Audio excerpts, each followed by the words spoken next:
So here we are looking at the Burton Swath boot. It takes a lot of different boots and puts them together. I would say it's mainly just the almighty living on at maybe a more modest price point. But it's also like a little bit of the old A&B, a little bit of a lot of old boots. Some of them I can't remember right now. I've even owned them. God, what was that name? But anyways, it's mainly the almighty, just kind of living on in a different boot, you know, different liner. I think the almighty had that nice liner, the imprint 4. This has an imprint 3, no big deal. Kind of more related now to, you know, the Imperials and the Ruler and that kind of stuff. It's kind of in that realm. Maybe a little less responsive at first, but because of this, pardon me, articulating cuff that you see here that comes all the way back, it's probably going to retain its flex a little longer. Then on top of that, you can see it's, you know, medium-ish.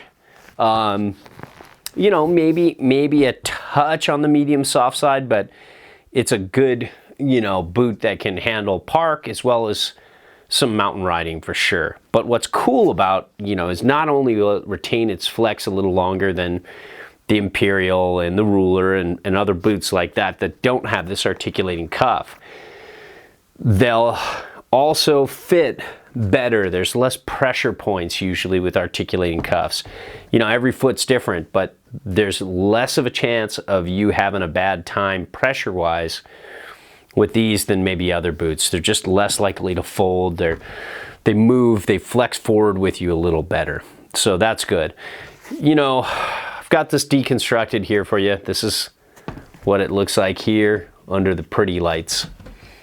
And you know, but I'm just gonna kind of go through it here from the insole all the way back up to the top here.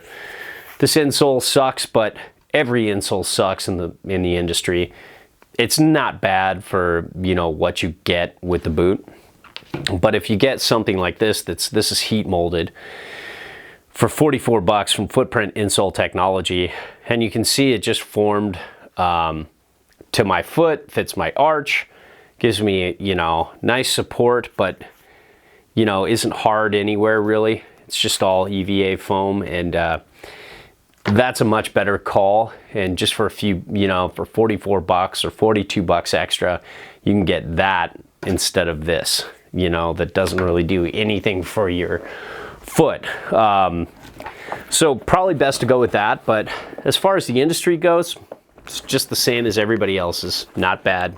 Not that good though either.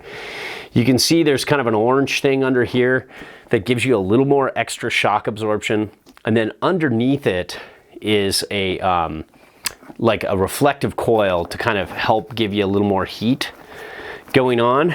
And then you can kind of see, I don't know if you can or not, it's hard to get this angle with my small monitor, but you can see there's like room for extra J-bars.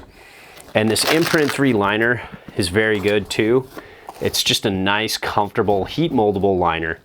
But you can see there's J-bars built in here too.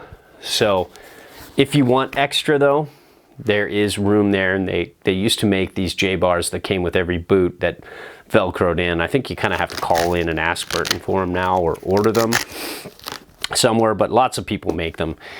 This liner has a little reinforcement here to kind of retain the flex, and it does a very good job.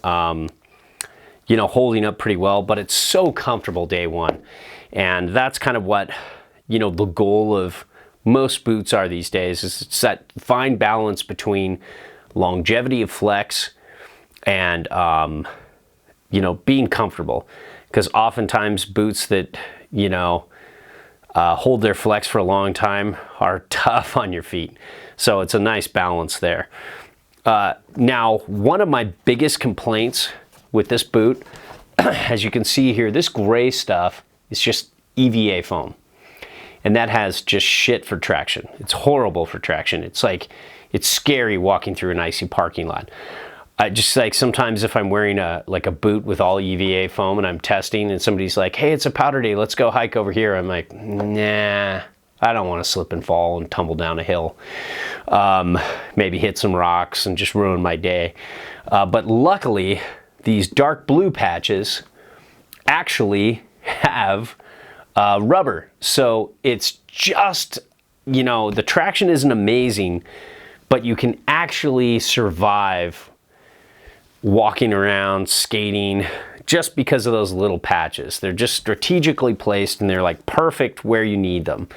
But yeah, it would be great to see more rubber, but it's a hell of a lot better than a lot of other bindings. I mean, a lot of other boots out there that just have only EVA foam. Just don't ever buy those. Just bad. Tell the industry that you don't want to slip and fall and tell them to start making rubber. That would be a really good thing. This speed lace is great. The upper and lower adjustability is exceptional. I love that the top can be tightened and the bottom can stay loose, or vice versa, or both tightened. Don't overcrank your boots too. You're just gonna hurt yourself and it's not gonna give you that much more response. You just need your ankle nicely secured and you know, you don't wanna strangulate your foot anyways. So there you have it. I mean, this is the Burton Swath under the pretty lights. It's a good boot. It's very recommendable. It works with a wide variety of you know, boards and bindings, but I think it kind of lives more in the kind of mid-level, you know, mid-level response world. And it's probably gonna, like I said in the beginning, it's probably gonna retain its flex a little longer than you know, the Imperial and the Ruler and other boots in this price point, so like it. So there you have it.